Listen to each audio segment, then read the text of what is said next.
Hello, my dear friends. How are you doing? Hope you are having an amazing day and not having to deal with drama. Ready for new stories I have for you today? Let's go to the first one. And don't forget to listen to the end of the story, guys, to hear my insights. Enjoy the stories. And don't forget to like and subscribe. And of course, don't forget to leave a comment. My mom and dad separated when I was 9 and legally divorced when I was 15. My mother is a manipulative and toxic person, so it took my dad a long time to recover from that type of relationship. I love my dad, but we have never been close. However, as my brother and I have gotten older, we've been talking a lot more and forming a real bond. Cut to 10 years after the divorce. My dad met a really amazing woman, and he calls me to ask if I'm okay with them getting married. Without hesitation, I say yes. They had been dating for a couple of years, and her 2 daughters quickly felt like family. At that time, I was in grad school and broke, but I told him I would make it, and even with a new dress to match the theme. So, months ahead of time, I buy a dress and a ticket from Hawaii, where I was going to school, to North Carolina to arrive the day before the wedding. My brother also bought a ticket, as he lives with our mom out of state. But our stepsisters live within 10 minutes of my dad, so all the kids were going to be there. The wedding was small, but it was on a gorgeous beach, and my brother and I were teary-eyed the whole time. We hadn't gotten a lot of alone time with our dad before the ceremony because we were all setting decorations, but we figured the reception would be the best place to talk with him and our new stepmom because there were only about 12 people. Well, we get inside for the reception. There are 2 beautiful round tables with 6 chairs each. My brother and I look for our names next to our dad, but they weren't there or anywhere on the table. I checked the wedding party table again, just to be sure, but it was only our stepsisters and some of our stepmom's friends. We were sitting at the other table with distant family. I got so hurt, and I could see in my brother's face that he was also hurt. Then I was so upset that I had to stop myself from crying at the table, or leaving, or asking him why right then. It felt like we were silently being categorized as distant family, while we watched our dad join a new family that was happy and whole. I felt like a piece of broken marriage he didn't want to be reminded of that day. Am I the a-hole? Edit. My feelings of being pushed away were exacerbated by my dad telling me after the reception that I might not actually be his kid. My mom told him she cheated early in the relationship. It might be a vicious lie mom told to hurt him before his new marriage, but I could see in my dad's face that he wasn't sure. Edit 2.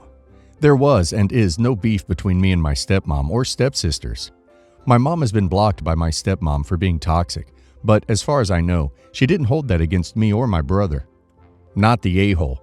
Regardless of whoever organized the seating, they should have considered what it meant separating the kids from past marriages the way they did. There's nothing wrong with wanting to walk out, but I'm glad you didn't. It seems these feelings would be better dealt with talking to your dad or a therapist. Would the result of a paternity test change how you feel? Just something to consider. Not the a-hole. Your mom, a known toxically manipulative, hateful person, drops this bombshell on your dad to ruin his wedding, and he lets it ruin his wedding. He really should have known better and not allowed her to manipulate him into hurting his kids. I disagree about needing a DNA test. DNA doesn't make a dad. He's raised you from birth. He's your dad. Unless he has an uncontrollable primal urge to fight or mate with anyone without his very own super special DNA, this should not even be an issue. Your dad has really dropped the ball here. He's done the exact opposite of what he should have with regard to your mom's confession. Not the a-hole. Beyond the seating, where you already felt like less than because you and your brother were not seated with the family. Your dad tells you after the reception that your mom cheated and you might not be his? What a major a-hole. What possible reason could he have to pick that moment to tell you that? My, 23 female, dad had an affair which produced my half-sister Beth, 21 female. My parents split up. Dad and his affair partner, Eve, never got together and had many very messy court battles over the years. Beth never met my grandparents. They have a very old-school attitude to affairs. You don't have them, but if you do, you never talk about them. My dad died when I was 19. I inherited his estate. Eve, on Beth's behalf, tried to contest the will but lost, and that was the last I heard of them, until a few months ago. Beth got in contact with my grandmother, and I don't know what was said, but my grandmother asked if it would be okay for them to get to know her, and I said okay. I was a bit uncomfortable because I don't really have the most positive memories of Beth from when we were kids, but I figured it was my grandparents' choice. I was traveling a lot at the back end of last year, so I never saw Beth, but I know she saw my grandparents a few times and met my aunts. Recently, my grandparents were coming to the area Beth and I both live in, and my grandmother asked if it would be okay having Beth over at my apartment for dinner with them. Again, I felt weird about it, but said yes. The dinner comes around, and it's me, my boyfriend, my grandparents, and Beth held at my apartment. The dinner was quite awkward, but no more than you'd expect given the situation. It was around dessert when Beth asked if I owned my apartment. I said yes, and she asked if I'd bought it with the money from the money my grandparents gave me. Now, my grandparents have thus far given all their children and grandchildren money when they turn 21. It's money they set aside when we were born. I don't know how Beth knew about this. I told her no, I didn't. My boyfriend actually bought it and gifted it to me. I hoped this would move the conversation along, but Beth kept fixating on the trust fund thing. Eventually, she said that since she's part of the family now, she hoped my grandparents would give her the same money they gave me. It all got a bit ugly after that. My grandfather was livid. Beth called me cruel for not taking her side and said she wasn't trying to trick anyone. She wanted the same relationship with my grandparents that I had with them, and if that included money, she should have that too. I told her to get her entitled gold-digging butt out of my house. This has become family news. One aunt thinks I'm an a-hole for saying that to Beth and not giving her the benefit of the doubt. The other aunt thinks that timing is too convenient. My boyfriend thinks I should have refused to involve myself in this from the beginning. My grandparents refused to talk about the issue, but my grandfather privately told me that while he thinks we are right about Beth's intentions, my grandmother thinks we went too far with what we said. So, am I the a-hole? You're the a-hole. Why is she less deserving of family support than you are? Why do you feel entitled to judge her? If you are 23 and have been given an apartment, on top of trust fund money, you are doing very well. Are you worried this means there will be less for you later on? How utterly selfish. Everyone sucks here. You're an a-hole for sticking your nose in. Your boyfriend was right that you should have not gotten involved, because it is none of your business. Beth is an a-hole for looking for money. She isn't entitled to her grandparents' money, but I can't understand her attitude, and to be frank with you, that's all your grandparents deserve. They are the true a-holes here. They had a grandchild they ignored and have treated as dirt because of the actions of their son. It's very obvious that they didn't disown him. An innocent child who no doubt would have adored her grandparents and who has been punished by her miserable father's family for the crime of being born. Your father was also a major a-hole for not ensuring his minor daughter was provided for in his will. It doesn't surprise me that Beth has turned out hard, selfish, and cynical. It sounds like she's turned out exactly like her father's family. You're the a-hole. Does she want what the family has as a whole? Yes. She has been ostracized her whole life for something your father and her mother did. She was penalized and denied a relationship with him, you, and the grandparents. She will never get those birthdays, school plays, and I love yous. Is asking about the money crass? Yes. But is it part of the acceptance as real family? Also yes. It's symbolic. I also think it's disgusting that you inherited the whole estate. Beth was 17 when he died, and once again, your jerk father disowned his child. Another rejection.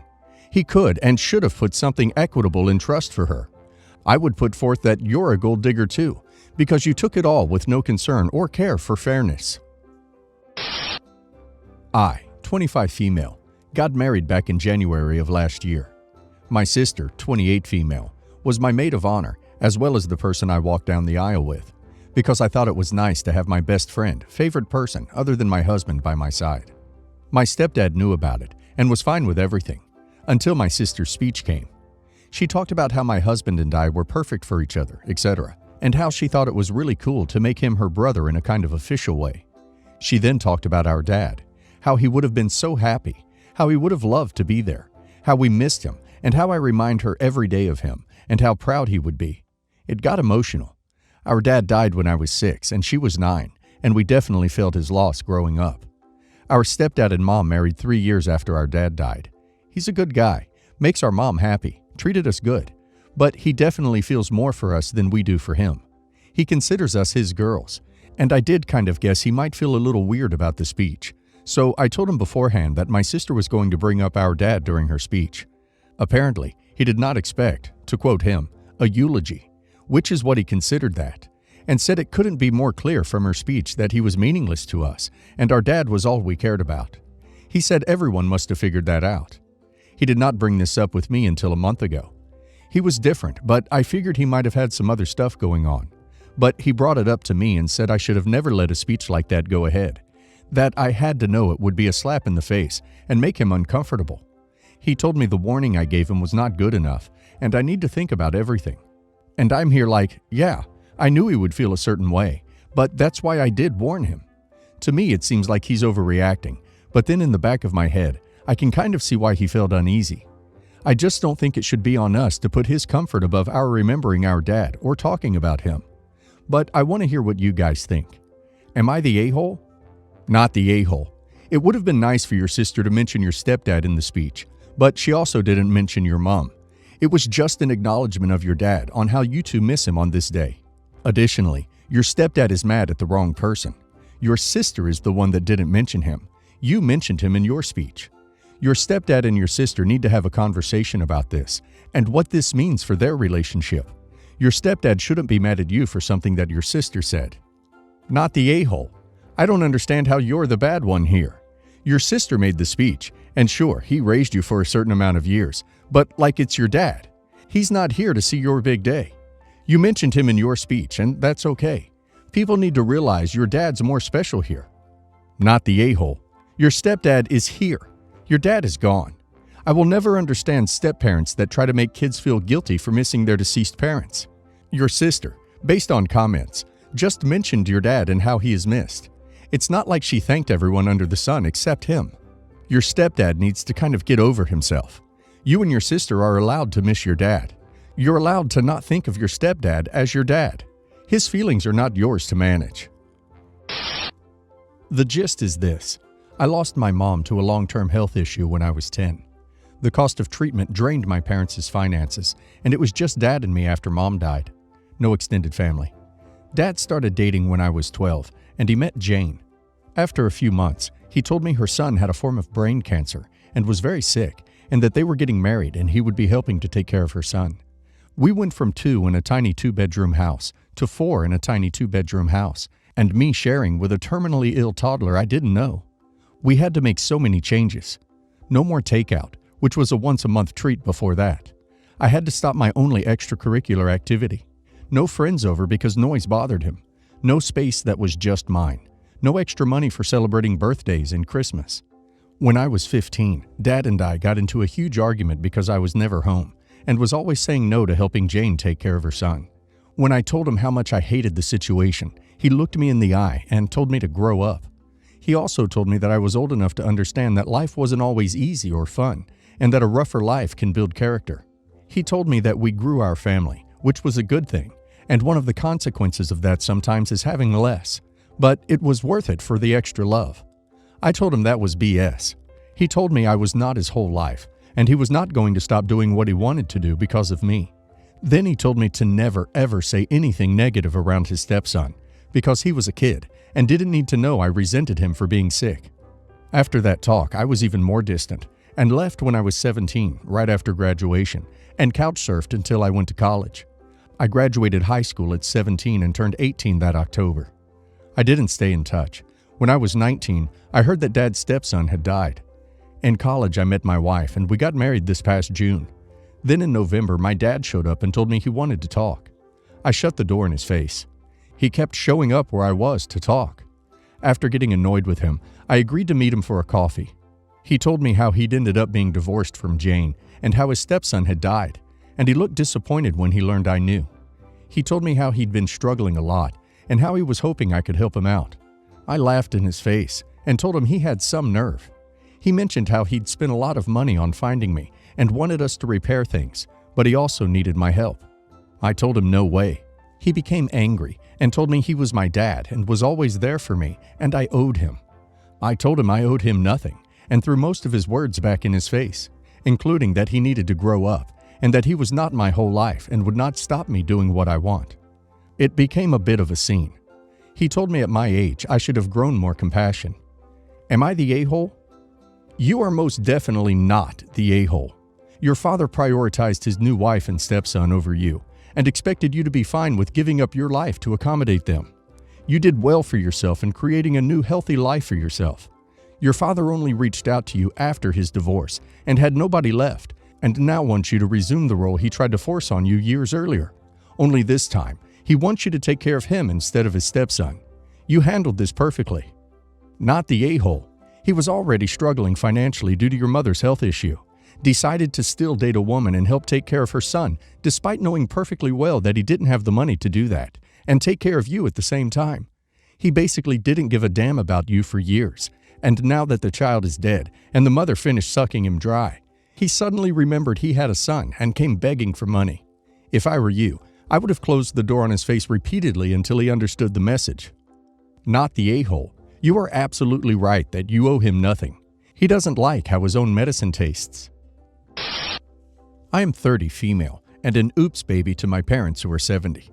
I wasn't the kind of baby where it was unexpected, but a pleasant surprise that made older parents happy. It was the surprise they didn't want, and they just kept me, but it's clear my whole life I'm not wanted. My older sister Kara is my full sister, and she is 50. It's pretty damn clear my parents were done being parents in their late 30s and planned on enjoying life once my sister was around 18 or 20. I was basically cared for by my sister. My parents interacted with me so little that they actually forgot I existed sometimes. My sister stayed home while studying to basically be my mom, and when she got her own place, she took me with her. My parents didn't notice I was gone for 3 months. Even then, it was like they didn't care. Throughout the years, I've heard them talk about only having one daughter and laughing when they've been corrected about having two, citing, "Oh, guess we forgot about that one." I barely interacted with them. They've forgotten my birthday a lot, forgot the date of my graduation, and have called me the wrong name before. My sister hates what my parents have done, and she too has minimal contact with them, but it still hurts that they care for her more. My sister has tried her best, and I don't blame her for anything. Anyway, I'm getting married next month to my long-term boyfriend, Alan. I am so excited, and naturally, I asked my sister to walk me down the aisle, as she is practically my mom. I sent our invitations months ago, including to my parents, just to have them there, I guess. I didn't expect anything, but to my surprise, they accepted. They were just invited as guests, nothing more and nothing less. My upcoming nuptials has piqued my parents' interest, despite it being literally weeks away. I've told them nothing, and only now has my dad inquired about walking me down the aisle. He said he wants to start building bridges with me, and wants to walk his little girl down the aisle. He told me this to my face after I agreed to meet him, and I laughed in his face. I told him he and my mom are just ordinary guests, and nothing more, and that he is barely a father to me, and I'm not his little girl. Well, he is deeply hurt and offended that I said what I said, and that I don't see him as a parent. My mom said that they're sorry for everything, but want to make it right, but this has literally been spurred on by the fact that I'm getting married. Kara has blown up at them, saying they are lousy parents, and that they weren't owed invites. I have some family members saying maybe I should give them a chance instead of being an a-hole, yet they never once helped my sister out either. I'm very stressed and am wondering if maybe I'm the a-hole after all. Not the a-hole. They weren't there for the majority of your life, but now, suddenly, they want to be a part of it again, and not even apologize for all the time they let slip. Not the a-hole. Your dad is deeply hurt and offended? Boo ducking who? Should have thought about treating you like a human being, to not even mention their daughter earlier. I personally would agree with your sister. They have no right to even attend your wedding. After disregarding you for such a long time, it's far too late to start paying attention to your life and acting like they care. Not the a-hole. And I'm going to take your side even further and say that your dad is likely only wanting to walk you down the aisle because he's worried about how it will look to other people if he doesn't.